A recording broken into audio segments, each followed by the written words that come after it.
How's it, folks? I wanted to try and challenge myself to beat Dying Light 2 without using any weapons, which I am including punching as well, or even any tools that cause damage, which also means the UV flashlight is out as it can kill infected if focused long enough. This means I am essentially only able to rely on Aiden's superpower, and I don't mean his infected monster form, but his crazy leg strength. At the very start of the game, he only has basic kick, which doesn't do much damage but does allow for kicking into water or off cliffs, or into sparks for instant kills. But this was basically the hardest part of this whole challenge, was earning enough combat XP to unlock the better damage dealing abilities, like the hit stomp and the almighty dropkick. But before we get there, I need to deal with this Hag, which I was expecting to be a little bit more difficult than it actually was. Even after many hours in Dying Light 2, I'm still not great at dodging its high jump attack, but as long as I kept my distance from the bouters, I was able to whittle its health pool down to about 75%.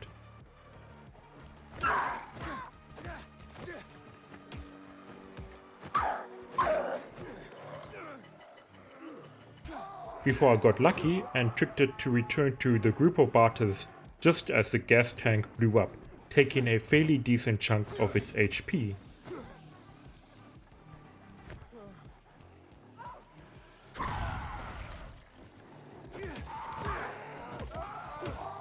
Something I would like to point out at this point is if you notice the XP indicator doesn't reward much XP for attacking or killing, with only kicking off from environmental damage. This meant I was basically forced to complete as many side quests and random encounters as possible to level up to the point where I could fight and survive more effectively. The next major challenge involved the tutorial fight against the Renegades. I must have spent about 15 minutes or so trying to kick the Renegade into the wall, all while he was trying to stand up, but I think he may be immortal until you complete the tutorial. So eventually I gave up with kicking him into the corner and equipped a weapon just to complete the tutorial, and then suddenly, as if by magic, I was able to kill the Renegade after blocking 3 of his attacks.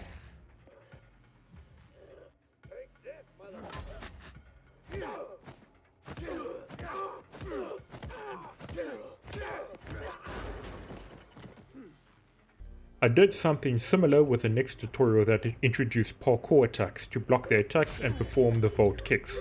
After completing the tutorial, I dismantled or sold every weapon I picked up to keep my hands free for climbing, as I would do a lot of running away from the volatiles at night. The human enemies and small infected became significantly easier to defeat after unlocking the slide ability, as this served as a fairly effective crowd control by knocking them down, allowing for an easier follow-up of a stomp to the head. After getting a warm welcome from the bizarre civilians, I followed Hakon to get my immunity bracelet, which led to the next test involving a swarm of virals. Maybe it's nostalgia, or I have a really crappy memory, or maybe I handicapped myself the first time, but I thought this would be harder and actually get swarmed, but it was fairly easy to kick them off the rooftop, especially when they only came one at a time. There's a lot of them.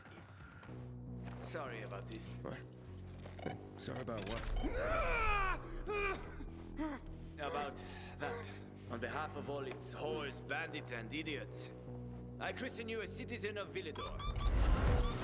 As soon as I left the hospital, I encountered my first 2 random encounters that involved some renegades around a hag track and a separate group of bandits on a nearby rooftop. The renegade group had a sparked barrel nearby that I made ample use of. I probably would have run away at this point if it wasn't there. I mentioned earlier that they became easier to deal with later on with more abilities under my belt, but at this point with low stamina, low health and next to no armor or abilities, I was definitely feeling more cautious.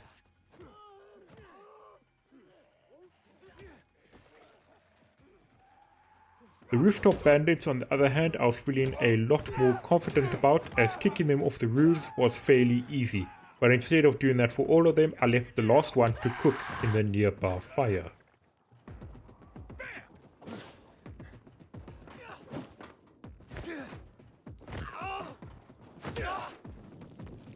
Let's just say I became very familiar with the sounds this bandit made.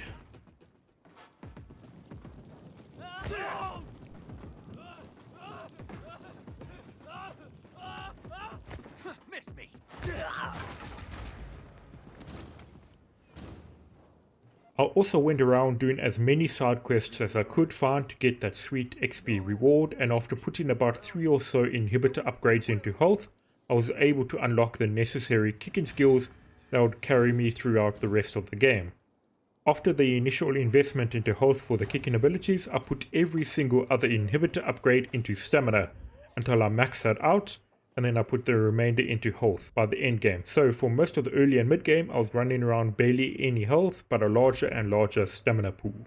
After catching Hubie as part of the main quest involving looking for Lucas's murderer, I decided to wait outside the GRE Hospital watching the sunset before heading into the hospital for those inhibitors. Instead of sneaking through the hospital, I tried to use it as an opportunity to earn some more combat XP, even if it didn't amount to much by the end of the night. I relied on the air kicks and trying to cause the infected to ragdoll to deal decent chunks of damage, and sometimes outright killing them depending on how they landed. But eventually I got my rewards and proved it's possible to storm a GRE hospital relying only on Aiden's legs that deal as much damage as a zebra. While speedrunning the side quests, the one about Buddy the dog that instantly made the choice for me to side with the PKs instead of the survivors. I also encountered my first Goon as part of the side quest, but I had already unlocked the dropkick at this point, and with the slow moving big boy, it was fairly easy to kick it until it decided to have a nap. I also noticed that the second dropkick would cause the Goon to stagger even though it didn't have a stance meter.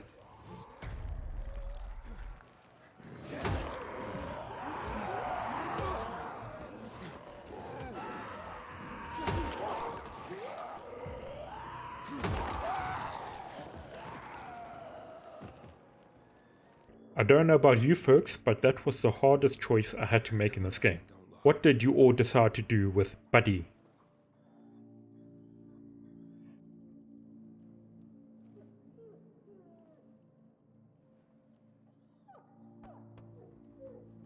Next up, we had the boss fight against the Jack and Joe at the top of the water tower.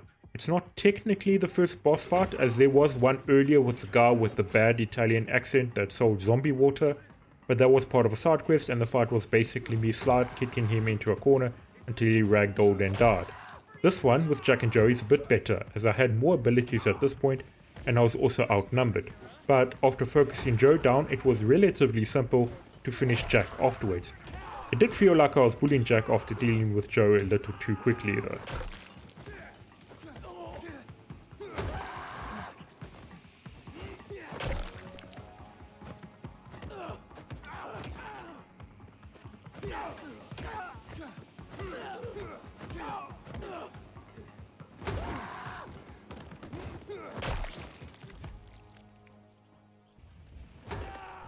Which leads us to the mini-boss fight against Barney, which is one of the perks of siding with the PKs in Old Villedor.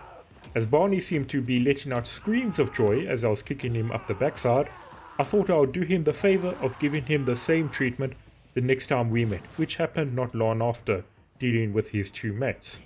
I even did it while wearing the PK uniform to give Barney a better kick out of the whole situation.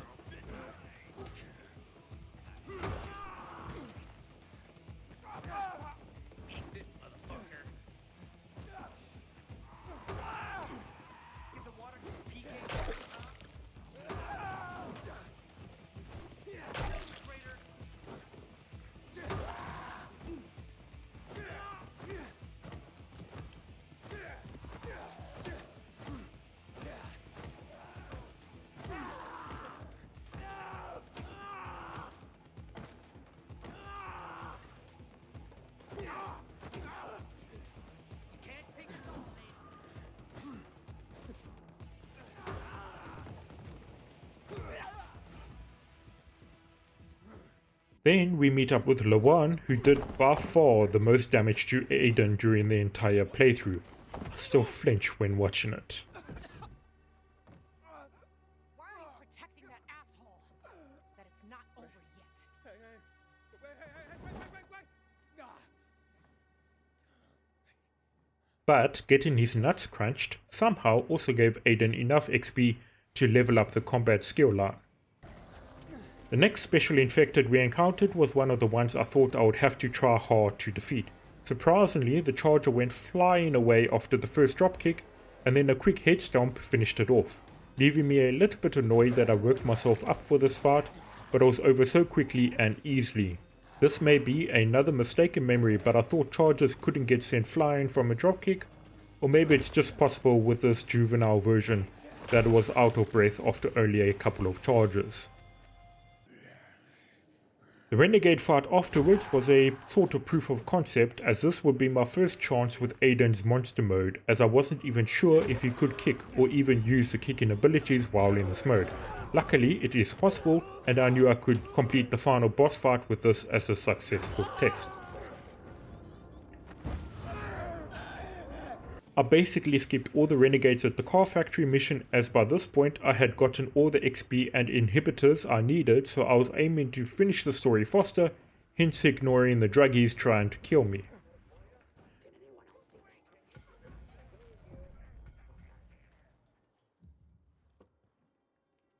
This Renegade fight outside the electricity station was basically the combo I'll use against human enemies.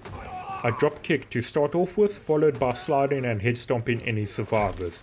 It worked like a charm. Then we are introduced to our next big zombie, the Demolisher. This was also easier to defeat than I was expecting, especially as their own attacks are easy to avoid and then you can deal some damage with a drop kick. The only issues was sometimes the recovery time after performing a dropkick made me get hit by a follow-up attack. That would have otherwise been easy to dodge. Something else worth bringing up while fighting the Demolisher is that it seems like a recent patch, I'm not sure which one, has removed the ability to block the large rock they throw at you and take no damage. Even if you had no weapon equipped, it used to be possible, but it seems like Techland changed that now, so you need to hide behind something solid instead. Overall, I did enjoy this fight though, especially compared to the earlier zombie encounters, and I especially liked how it slowly dropped to the ground afterwards.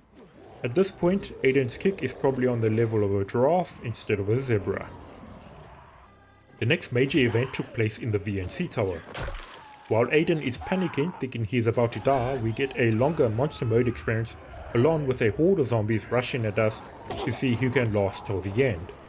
I had more fun during a normal playthrough where you can send the infected flying with your normal attacks, but at least it is possible to complete the mission and it's still possible to send them flying, although it takes a little bit more of a setup with just kicking. After Hakon refused to use his words to de-escalate the situation, I decided to try and knock some sense into his head by stomping the stupid out of him. Hakon did manage to dodge a decent amount of slides, but alternating with dropkicks still caught him off guard, allowing me to continue stomping on him.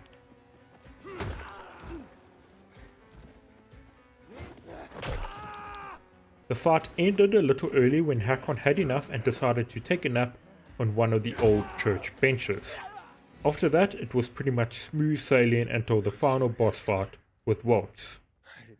This is where I should mention I actually started this video way back when the Good Night Good Luck update came out way back in June. I got all the way to the end in the boss fight against Waltz where I discovered he was immune to kicking damage. He wouldn't get tripped up by sliding, he wouldn't ragdoll against the wall when drop kicking him, and I basically completed the entire game and fell short at the last hurdle. I tried reloading to an earlier save point, but Waltz still wouldn't take any kick damage either. Then the whole 10-cent and microtransaction situation happened and I kind of lost enthusiasm for this video and put it on hold. But after the latest community patch, I started a new save and redid the entire challenge from the start to see if it was possible to beat the game using Aiden's legs. And surprisingly, I noticed Waltz started to take a very tiny amount of damage while doing the normal kick. Drop kicking, sliding and air kick still did nothing, so I spent the next 30 minutes kicking Waltz into a wall. There was one brief moment where I lost concentration and he managed to escape the stun lock I had him under and take away half of my health bar before I managed to escort him back to his corner of the wall and keep kicking him until he fell and the fight was finally over. Well, there you have it folks, proof that it is possible to complete Dying Light 2 using only Aiden's super strong legs. I hope some of you enjoyed this video and consider subbing and giving it a like. As this is also the first time I have attempted a video like this, I would appreciate any feedback you can give me. Otherwise, I hope you all have a fantastic day, good night, and good luck.